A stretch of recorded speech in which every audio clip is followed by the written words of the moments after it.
Johnny Depp returns to the silver screen as a small lizard in a big animated adventure. Hello there, everyone. This is RealScreenReviews.com. I'm film critic Nick Yacobucci, and our next movie review is the Nickelodeon Paramount Pictures collaboration, Rango.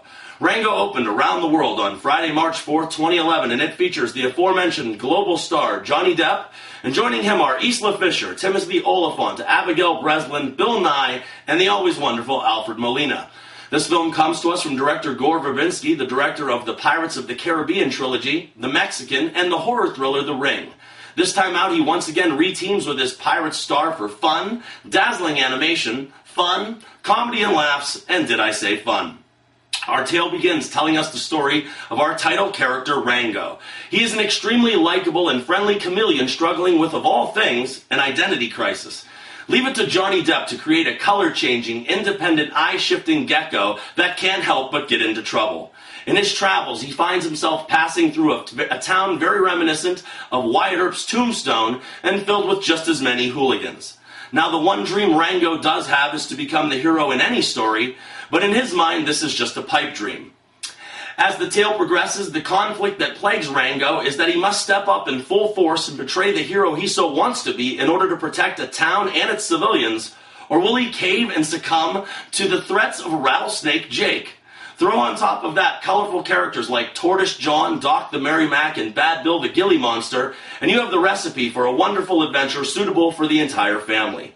Well, people, I'm not the least bit surprised that Johnny Depp seemed to fit so perfectly into this animated feature.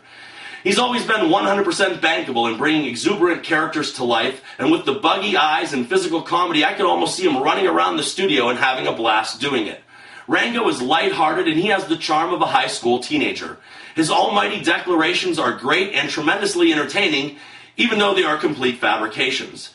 However, what I loved about this character was that he's not a coward, and he doesn't back down from fear or danger when he has to. Now, he doesn't welcome it, mind you, but he doesn't back away from it nonetheless. And at its core, Rango really is about hope, redemption, and discovering how big of a person you are on the inside. Though this is not on caliber with, say, Toy Story 3, this is a very good movie. First off, it was a tad bit more mature than Toy Story, and the animation was so good in spots that you almost forget that you were watching something animated in the first place. Then I could easily tell the obvious comparisons with sequences very reminiscent of both the flying ticket from the Polar Express and the feather from Forrest Gump.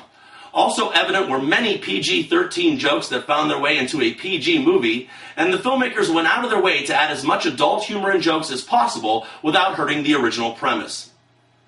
Speaking of the filmmaker, I have always liked Gore Verbinski. I have enjoyed most of what he has directed, and this time it's really no different. Some of the characters here reminded me of some of the characters from the Pirates films, and that's not surprising since a lot of the actors were in the Pirates films.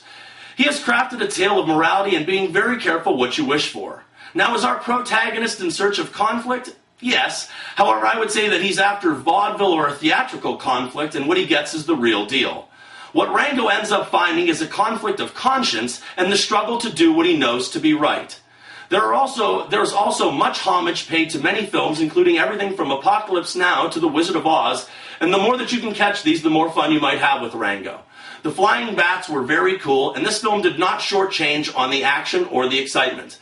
It also gets a really good boost from such a talented group of supporting players who, once again, I believe had a great time working on this project. It just looked like fun. At right around 1 hour and 45 minutes, I really can't complain about the running time much at all. You know, when it comes to a movie like this, Rango is much better than average.